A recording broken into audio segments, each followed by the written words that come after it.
Hi and welcome. Today we're in Knoxville, Tennessee, home of RDI Technologies, and we're here to do an unboxing and a demonstration of the Iris M motion amplification system. So we're just going to get right into it. Iris M, if you're not familiar with motion amplification, we're going to kind of go through it as we do the unboxing.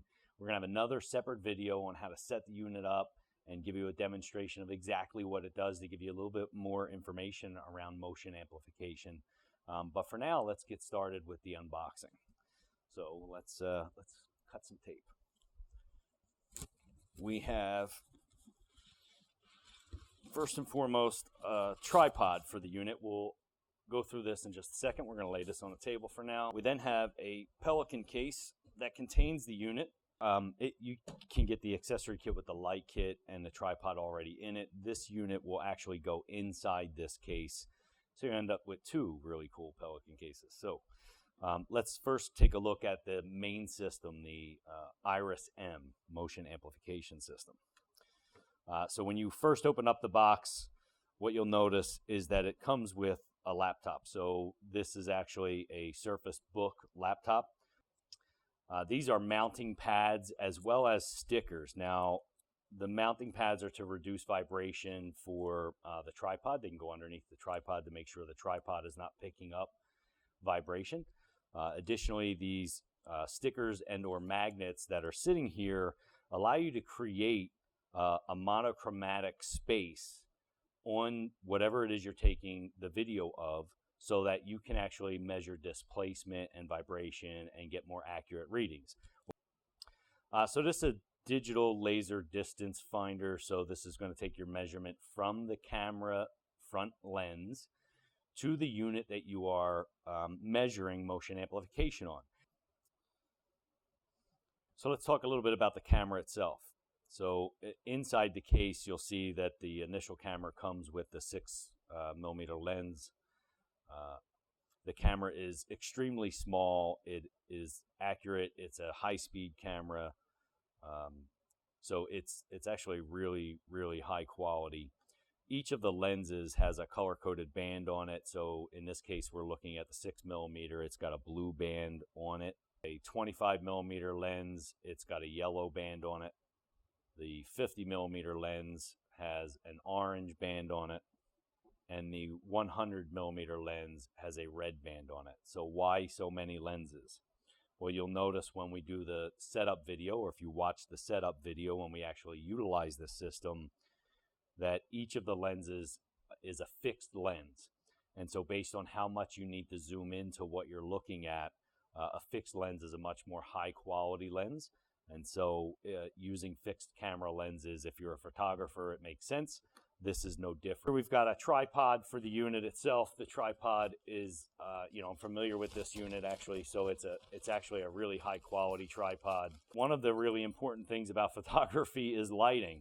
And so inside this unit, there is a pretty substantial light kit. Let's face it, in some of the areas that we have to go in to do this, we don't exactly have the best lighting. So the light kit is really important piece of apparatus for this. There's a stand for the laptop in here as well, so you can put up a stand and have the laptop next to you because you're doing the analysis immediately in the field.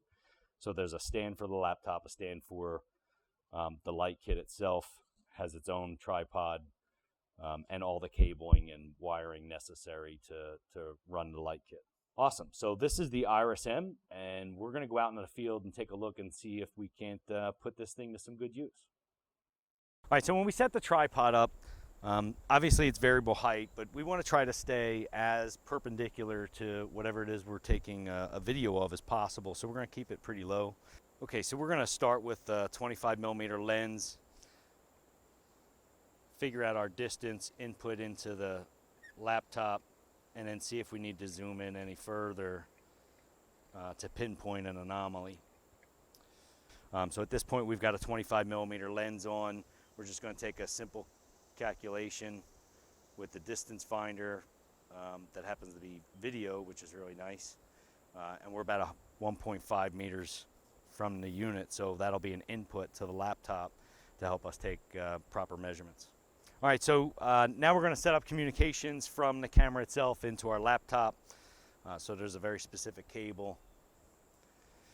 Okay, so now at this point we should be all prepared to get the software up and running and start taking some motion amplification video. All right, so when we first put the camera together and throw a lens on it and start taking a look at what the screen looks like, you may have to do some adjustments to the lens.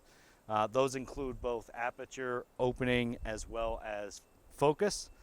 So first we're going to adjust our aperture and get it where we've got some contrast between our lights and darks. And then we will adjust our focus to bring the unit into focus.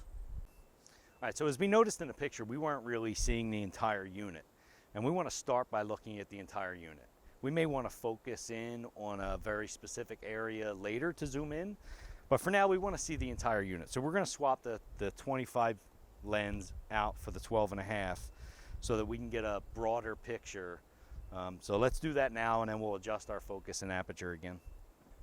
Okay, so now that we got the lens all set up, the software is really simple to use. Put in our distance, put in our focal length of the lens we chose. At this point, there's not really anything else to do. There are some more advanced settings associated with frame rate. You can do brightness changes if you have to, although you're better off doing that at the lens with the aperture changes. So once we're all set here, we're just going to hit the record button. All right, so at this point we are going to take a close-up of the shaft itself. So right now we're getting the speed of that reciprocation.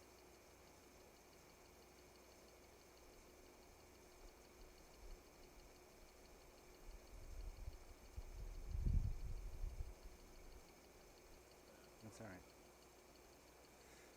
All right, so now we're going to take a recording of the shaft movement itself.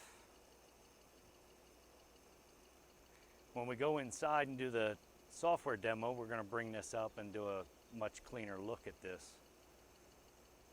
So it has a very specific function for shaft inspection, and that's what we're taking a look at now.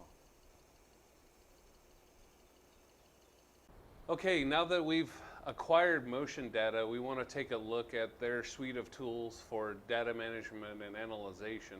I'm here now with Mark Vowell. He's an applications engineer for RDI. So we're going to run through a little bit of the software, some highlights of how it works, the ease of use, and how simple it is to identify issues when you're out on the floor. Okay, so starting with Motion Explorer, this is their data management piece of all of their software. This is where you'll store your files. You can go to Motion Amplification, which is your analysis piece, or you can jump to Motion Studios, which allows you to set up small video snippets and things like that to communicate the importance and the value of the findings that you have. So maybe real quickly, I'll just show you that to initiate playback of the recording that we collected with a little bit of amplification, this is what the compressor movement appears to be. And we can speed that up with this slider. We can adjust the amount of amplification with this slider. And finally, we can loop our playback down here. So back to your question, how would I go about measuring or quantifying the amount of displacement of that compressor? To do that, what we have to do is create what we call an ROI, or a region of interest. So I'll simply draw a small ROI here on the corner, and it will quickly calculate for me the waveform and spectrum within that ROI. So there's my vibration data based on the content of that small ROI. Okay, so now we're going to move on to the Motion Studio. Motion Studio is where you can basically edit, crop, do other things to prepare videos and things like that. So in order to get to their studio, You'll click on the new movie project icon at the top of the screen, and this will bring up all of your recordings that are available to you where you are currently in the hierarchy. Correct. And so from there, kind of what's some of the value, Mark, of being able to utilize this tool here?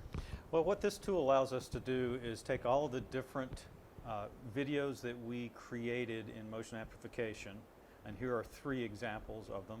And by the way, these are the 3 videos I'm referring to in Motion Explorer. So as we mentioned earlier, everything that you do is stored and shown to you right here, so you have everything that you need at your fingertips. So we have, for example, our initial video that we created from our compressor. We can drop that into our workspace. We can then, for example, add a title. Maybe we decided that we should have had a title up at the very beginning of our project, so we can move that over. We can then go on to add our second video, which might be a more a video that includes more annotations, more detail. It could be a closer shot that we had recorded. We can add then another title. And then finally, maybe we could add our final video here to sort of round out the story that we're trying to tell through these different slides and these different videos. So once you have your content in this workspace, then it's a simple matter of defining the text that you want your title slides to have. You can edit, for example, your videos. To some extent, you can reduce the amount of time that from their original time, so you can make it a leaner or quicker, or that type of thing. Right. And then you can add even other videos or photographs from anywhere on your computer that you have access to. So if you want to put in your own digital content, you could do that here as well. Right. And finally, when you have all the content strung together as you desire, you simply go to File, Save Movie, and it creates another MP4 that consists of all of the content we have here. All right, let's talk a little bit about some pros and cons of the RDI Technologies Iris-M motion amplification camera system. So first and foremost, it's visual. Nothing beats a video or pictures when trying to explain what the issue is to your management, your senior leadership, whomever it is that has to decide, are we going to fix this or are we not going to fix this? Nothing does that better than a video, than nice, clean picture. Those things really get the point across, and that's the entire basis of this system. So absolutely fantastic that it's visual. The second big one for me is that this system is, well, it's just well designed. It's extremely comprehensive. On the hardware side, all of the components that you need to make sure you can take good video exist, whether it's a light kit, whether it's the fact that they use fixed lenses instead of a zoom lens, and you get those in different focal lengths to make sure you can get the photo the way you want it. The fact that you can adjust your aperture on all of your lenses just like if you were using a DSLR camera. The fact that it's just a high quality, high speed camera. Incredibly comprehensive on the hardware side. On the software side, again, everything is in one place, right? So if you are recording video, it's there. If you are looking at your hierarchy of equipment and the videos that you've taken, it's in the same suite. You then move on to looking at the motion amplification and adjusting things you need to do, and then right on to reporting. It's all in the same place. And you're not really trying to use different applications. They are all very interwoven and work well and seamlessly together, so well designed. Overall system design, like I said, just the fact that everything is extremely well thought out prior to its design, or maybe they've just made many iterations and mistakes along the way, who knows? But the end result, in my opinion, is that this is an extremely well designed system. On the reporting side, there are a lot of advanced features to help you get narrowed down to what anomalies actually exist. Whether it is using a point of interest, whether it is using vectoring, whether it is doing a side-by-side of no motion and motion, whether it is annotating the videos, whether it is putting together a timeline and showing a single video where you're going, okay, this is what it looked like before, this is how we zoomed in and saw the problem, that you get to tell a story and a storyboard in the reporting capability, which is incredibly valuable, because without that you would be then using some video software to kind of put that together. You can string these videos together in the reporting side, send that straight out, and you don't even have to say a word. It just kind of walks the viewer through what the issue was and how to solve it. So extremely well done, well laid out, and again, from an overall perspective, just an extremely comprehensive tool. CI, continuous improvement. I got to tell you, Joe and I went and we toured the facility, we kind of met the staff. There's just, quite a few people who work on software, who work in the lab, who work on making sure this system is not stagnant, that it is going to continue to evolve, that is going to continue to make sure that they're adding value. And that's really good to see, right? So when you go to visit a place and they are very heavily focused on the R&D side, on making sure there's no bugs or whatever in the software, that everything is seamless. When there are teams of people that are doing that, you've got a lot of trust that not only is the system going to be high quality, but you're going to continue to get great service and continue to get upgrades from this company. Ease of use. So mostly, generally speaking, you just plug everything in, make sure that your camera is in focus, hit the record button. You can analyze right in the field, or you can take it back to your office, entirely up to you. It's on the same laptop, same device. Everything's pretty graphical, so you're looking at icons and clicking icons. Relatively speaking, a fairly easy system to utilize. Quality. Extremely high quality, from the camera to the lenses to the case to the lighting kit to the laptop that's used for the analysis and software. It's an incredibly high quality kit. They're not looking to have issues with their clients. They're absolutely out to make sure that you are 100% satisfied and go extra lengths to make sure that happens. But their first step in that is making sure that the entire kit is of extremely high quality. So really, really well done. There's a lot of pros here for a little camera system, so that's not too shabby. Let's take a look at some cons. I don't like not finding something. You've got to kind of pick on something. There's certainly things that could be better. So first and foremost for me on the con side is the lighting requirements. Now, this isn't really a con of the system. It's just a fact of photography. And so whether you are outside or inside, the distance you are, whether or not you've got good lighting in the ambient lighting or not good ambient lighting, whether or not the anomaly you're trying to find happens to be partly in a shadow of another piece of equipment. There's a lot of things to consider on the lighting side in order to take good video. Aperture, the ambient lighting, use of the light kit, reflections off of other objects. You've got to become, or at least get education on lighting and good lighting for photography.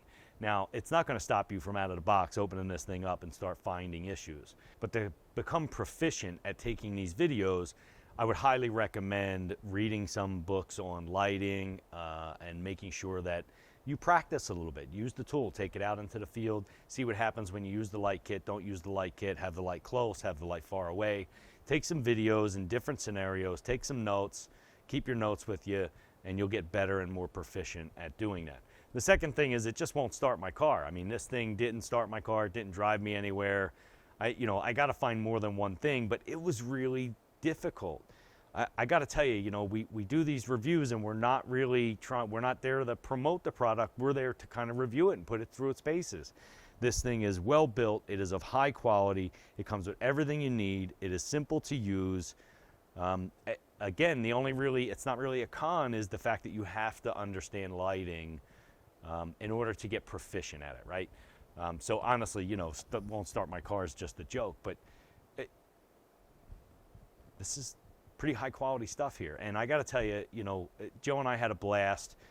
They're a great team. Jeff Hay and his team are absolutely fantastic people and really just look to serve their clients. I mean, they have a good vision, they've got a good understanding of where they're going, they're working hard to make it happen, and we were extremely, extremely impressed. So if you want more information on RDI Technologies, certainly visit their website. We'll put all the information here so you can take a look and go where you need to go to get more information about the RDI Technologies, the Iris-M, the Iris-MX, and they also have a continuous monitoring solution. So check all those things out, and we'll see you next time.